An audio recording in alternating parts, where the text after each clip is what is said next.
Ciao a tutti e benvenuti in Appuntamento in Giardino. Questa è una bellissima mattinata autunnale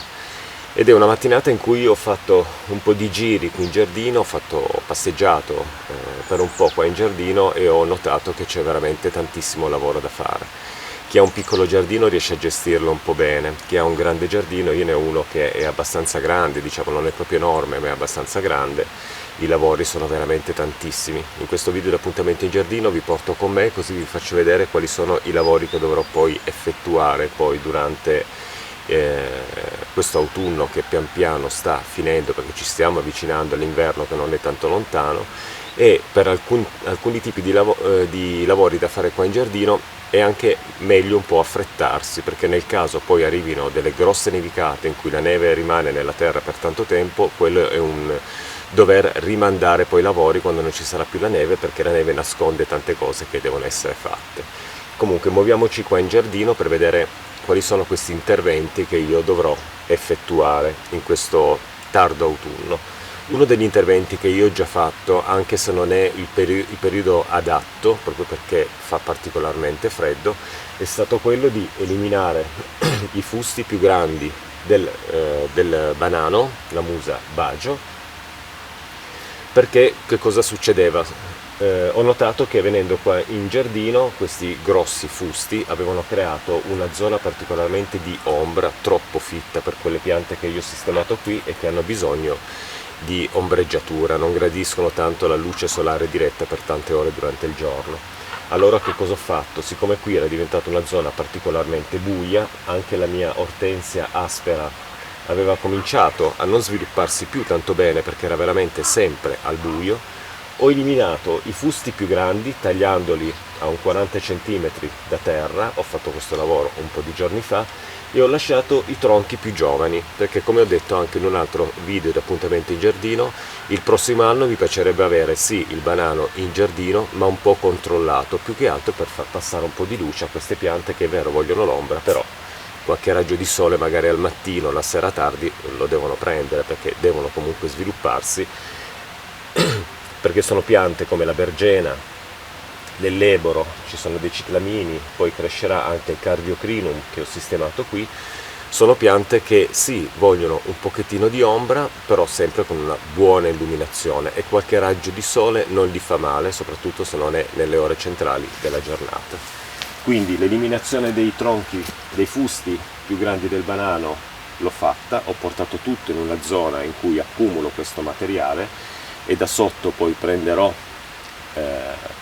il compost, perché è una specie di compostaggio proprio all'aperto,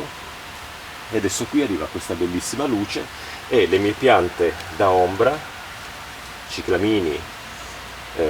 elebori come dicevo, Gargenia e Arum, ricevono un pochettino di illuminazione anche solare fresca del mattino. Diciamo che poi in inverno la luce del sole non è mai così particolarmente forte come quella estiva e quindi un po' di luce in più può far bene a queste piante. Adesso questi fusti, che sono sono i nuovi getti, li lascerò così fino alla fine dell'inverno. Le foglie seccheranno e alla fine dell'inverno che cosa farò? Andrò a tagliare questi fusti a circa 1 metro, 1,5 metri, in modo da far partire da questo livello qui la nuova vegetazione. Se io tagliassi tutto raso terra, veramente in maniera molto bassa, avrò poi uno sviluppo un po' minore del mio banano, perché comunque io qua in giardino il banano lo voglio sempre con uno sviluppo particolarmente imponente. L'unica cosa era controllare un po' i fusti all'interno, perché avevano creato proprio, come dicevo, questa zona ombrosa al 100%. Quindi adesso mi piace così, questi saranno i fusti che porterò poi alla prossima primavera, così come sono, con nuova vegetazione e con un controllo del banano un po' più attento, in modo da far passare sempre un pochettino di luce. L'aspetto è tutto molto disordinato, però diciamo non volevo intervenire troppo sul banano per evitare di creargli poi un problema, perché è una pianta particolarmente robusta, ma siccome c'è questo cambiamento climatico che non so come va poi in inverno, se nevica, non nevica o meno, o se farà un caldo come è successo anche in alcuni dicembre degli anni scorsi con temperature stranissime, ho deciso di togliere quello che non volevo avere e cercando di disturbare il meno possibile la nuova vegetazione. Quest'anno ho notato che le piante nel mio giardino, alcune piante, faticano a perdere le foglie come fanno di consuetudine quando arriva poi l'autunno. Il gelso, ad esempio, non ha ancora perso le foglie, qualcuna si è seccata, però vedo che queste piante, molte piante qui nel mio giardino, tendono ancora a mantenere le foglie. E questa è una cosa un po' strana. Negli anni scorsi il glicine in questo periodo, siamo praticamente in un mese in cui le foglie non dovrebbero più essere sulla pianta, almeno qui nella zona climatica dove abito io, e invece potete vedere che continua a mantenere le foglie. Se io scuoto un pochettino c'è già una caduta, però vedete che ci sono delle foglie che sono ancora abbastanza attaccate alla pianta, quindi questo mi fa pensare che questo cambiamento climatico crea proprio questi problemi anche alle nostre piante da giardino. Quindi aspetterò che tutte le foglie siano cadute, andrò a fare una piccola sistemazione magari con qualche taglietto su qualche rametto che magari sta prendendo una direzione sbagliata, ma la vera e propria potatura del glicine la farò poi a fine inverno. Quando coltiviamo un glicine in giardino dobbiamo fare molta attenzione, perché quando poi arriva l'autunno, facciamo i lavori di pulizia,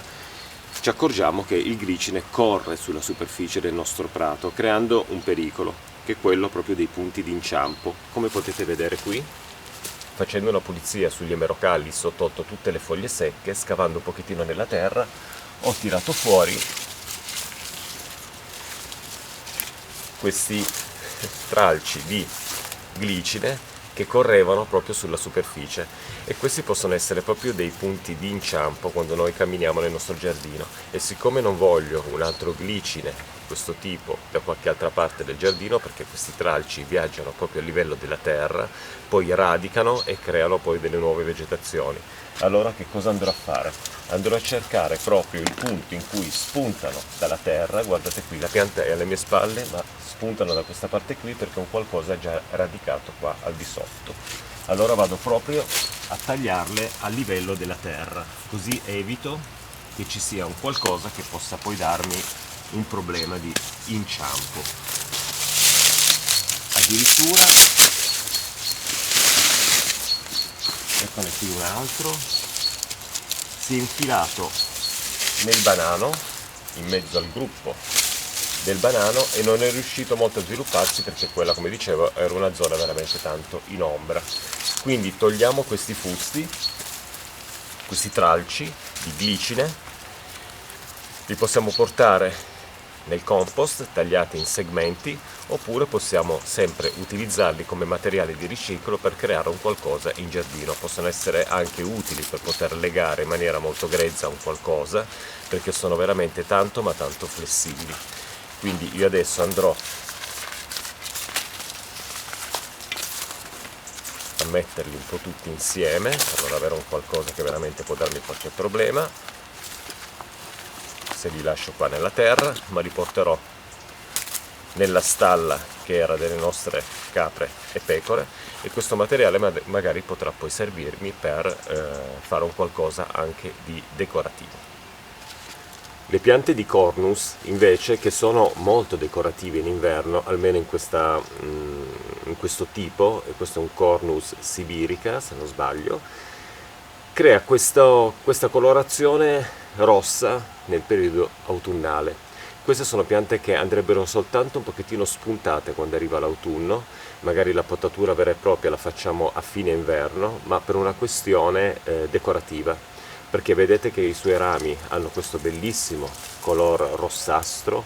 che mi piace tantissimo, e quando arriva la neve nel giardino questi rami emergono dalla neve, fanno questo contrasto con il bianco della neve e il rosso proprio dei fusti, e quindi può essere qualcosa di bello. Se noi andiamo a fare una potatura sul Cornus, che è una pianta che deve essere potata sempre in maniera molto drastica, ci togliamo un po' questo aspetto decorativo nel caso poi debba nevicare. Anche il gelso quest'anno fatica a lasciar cadere le sue foglie, stanno cominciando a seccare adesso. L'anno scorso, ad esempio, in questo periodo avevo rami nudi, le foglie erano già cadute. Quest'anno invece vedo che qui ci sono ancora delle foglie anche in ottimo stato, e quindi anche qui devo aspettare a fare poi un po' di pulizia. Quindi andrò a rimandare tutto poi alla fine dell'inverno, quando farò poi anche la potatura del gelso. Non voglio toccarlo adesso perché vedo anche su internet questo nuovo approccio verso le potature, che è quello di rimandare tutto alla fine dell'inverno. Logicamente questo appartiene come discorso a chi ha un giardino gestibile, diciamo. Nelle grandi coltivazioni il lavoro di potatura è veramente enorme e quindi si cerca di farlo a fine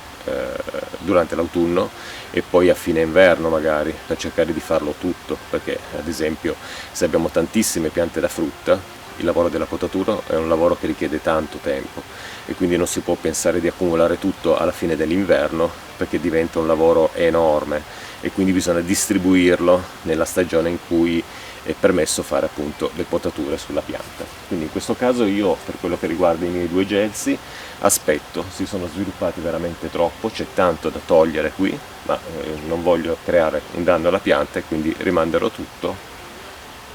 verso marzo, aprile, quando pian piano le gelate non ci saranno più e i tagli fatti sulla pianta non saranno un problema. Questa è la zona del mio giardino, il punto del mio giardino dove porto tutto il materiale in eccesso che ho problema a smaltire. Come potete vedere io qui ho mucchiato tutto ciò che ho tolto dal banano e lo sto facendo di volta in volta proprio perché qui il nostro giardino scende giù da quel punto della rete in giù, è veramente tanto in discesa, e allora volevo portare un po' ad un livello accettabile la terra. Come si può fare? Si può ammucchiare il materiale vegetale di volta in volta, anno dopo anno, fino a quando poi pian piano il livello della terra proprio si alza, perché sappiamo che il materiale vegetale si decompone. Questo succede, lo vediamo nel compost, portiamo materiale vegetale e crea questo terriccio. Vedete che c'è tantissimo materiale. Questo è anche il mio compostaggio più selvaggio, diciamo, perché qui io butto dentro roba di tutti i tipi e al di sotto posso prelevare poi anche del compost. Diciamo che qui ho portato anche le rose, ho portato anche i pomodori e quindi questo terriccio al di sotto può essere poi un veicolo anche di trasmissione di qualcosa, che le rose si passano da pianta a pianta e i pomodori sappiamo che nel compost non andrebbero mai portati proprio per una questione di malattia. Quindi se devo prelevare del compost da qui al di sotto, magari in primavera, al di sotto di tutto questo materiale che ho portato per crearmi un po' di compost, andrò ad utilizzarlo magari per le piante più robuste, magari per le piante che patiscono meno questo tipo di malattie. Però vedete che c'è tantissimo materiale, laggiù ancora peggio, e io niente, lascio che qui sia il tempo a fare il suo lavoro con la decomposizione pian piano del materiale, ma la cosa più importante per me qui è alzare proprio il livello della terra e quindi nel corso ancora di qualche anno qui sarà tutto pari con il resto del giardino. C'è una recinzione e là sotto potete vedere che c'è un altro pezzo del mio giardino che sarebbe anche carino curare piantando qualcosa di bello, però ci crescono le fitoracche, sono cresciuti degli alberelli di acacia, avevamo fatto 2 anni fa un bel lavoro di pulizia, poi abbiamo trascurato e nell'arco di 2 anni potete vedere che si è creata una foresta. Quando noi trascuriamo i lavori nel nostro giardino la natura si ripiglia tutto e questo ci dimostra proprio il grande potere della natura sull'uomo, nel senso che l'uomo può cercare di dominare la natura in qualche modo, ma non ne avrà mai il pieno controllo, perché basta una distrazione e la natura riprende ciò che ha dato. Quindi ciò che io posso fare qui nel mio giardino in questo periodo è proprio quello di muovermi come se fosse una casa da pulire. Adesso sono finite le feste, simbolicamente, che io vedo un po' come il periodo in cui ci sono grandi fioriture, si viene in giardino anche con dei lavori particolarmente pesanti, ma è sempre bello girarsi per osservare una fioritura e tutto viene reso più leggero. Adesso effettivamente c'è solo lavoro da fare, però è un lavoro di preparazione poi per quello che sarà il giardino del prossimo anno e quindi più interveniamo nel periodo autunnale e invernale con sistemazione e pulizia del giardino, più arriveremo ad una primavera in cui ci sarà un po' meno lavoro da fare, perché il lavoro principale sarà quello di occuparsi della nuova crescita delle piante, quindi tutto molto più stimolante, cercando di lasciare meno cose possibili indietro, in modo da godersi poi il giardino in primavera ed estate, quando richiederà poi lavoro di bagnatura, lavori di potatura ed eccetera, ma sono tutte cose molto più stimolanti di una pulizia del giardino, perché effettivamente può essere anche un po' così il mettere a posto il giardino quando è tutto un po' spento, da quella sensazione proprio solo di lavoro. Però pensiamo alla primavera, pensiamo all'estate quando ci saranno le fioriture, e quindi facciamo un po' di pulizia per arrivare pronti poi nelle belle stagioni che sono proprio la primavera e l'estate. In inverno però qualche fioritura può esserci, perché abbiamo sistemato degli arum con le loro belle foglie verdi e degli allevori. Sicuramente qualcosa ci distrarrà da questo pesante lavoro autunnale e invernale di sistemazione, perché ci gireremo e magari c'è un bellissimo fiore bianco di allevoro che ci toglie tutta la fatica di questo periodo di pulizia. Allora, io volevo pulire questa aiuola in cui cresce l'Achillea Gold, un'Achillea di grosse dimensioni che va sostenuta, e quindi ho messo questi 4 pali di bambù con questo anello di ferro che andrò a ricoprire per dargli un aspetto un pochettino più piacevole. Ma quello che devo fare adesso è eliminare la menta, perché tanto la possiamo anche tagliare abbastanza bassa nel terreno, è una pianta robustissima la menta, e ripartirà poi nella bella stagione, però almeno c'è un pochettino di pulizia si farà un po' di pulizia. In più, da quella parte lì potete vedere che c'è una melissa, anche lei in uno stato terrificante, perché ormai col freddo, la brina eccetera, questa pianta è andata un pochettino in sofferenza, e quindi facciamo un po' di pulizia per cominciare a mettere in ordine il giardino.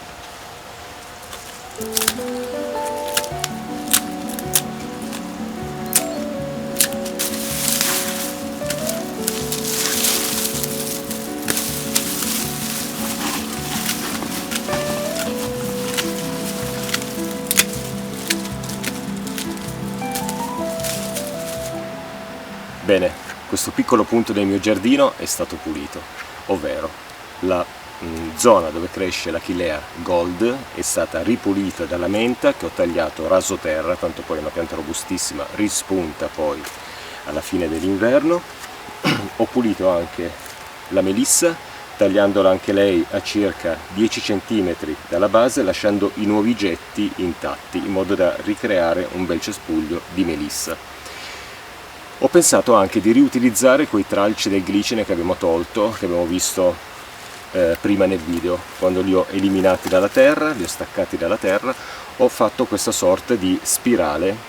per ricoprire un pochettino la struttura che contiene l'Achillea, e in più con le foglie dell'Iris pseudacorus ho ricoperto questo anello di metallo che era veramente brutto da vedere, e adesso diventa tutto un pochettino più rustico. Foglie dell'Iris pseudacorus, quelle che ho usato per fare quell'intreccio del vaso di alluminio dei tulipani. In un video di appuntamento in giardino metterò poi il link al di sotto. Vedete che ho ricreato questa struttura un po' a spirale con i tralci del glicine, proprio per riutilizzare ciò che il giardino ci offre, perché veramente usando un pochettino di creatività si possono fare cose di questo tipo, che non sono di una bellezza estrema, ma sicuramente un po' divertenti da portare qua in giardino, da costruire in giardino, e se ben robusto può sostenere poi una pianta anche di buone dimensioni. Durerà quello che durerà, probabilmente il prossimo autunno le foglie dell'Iris pseudacorus con le piogge e il sole si saranno disfatte, ma veramente per ricoprire questa struttura e creare questa spirale ci ho messo circa un 40 minuti. Quindi tra un lavoro e un altro, se vogliamo fare una pausa creativa, possiamo anche fare un qualcosa di questo tipo. Io con questo concludo questo video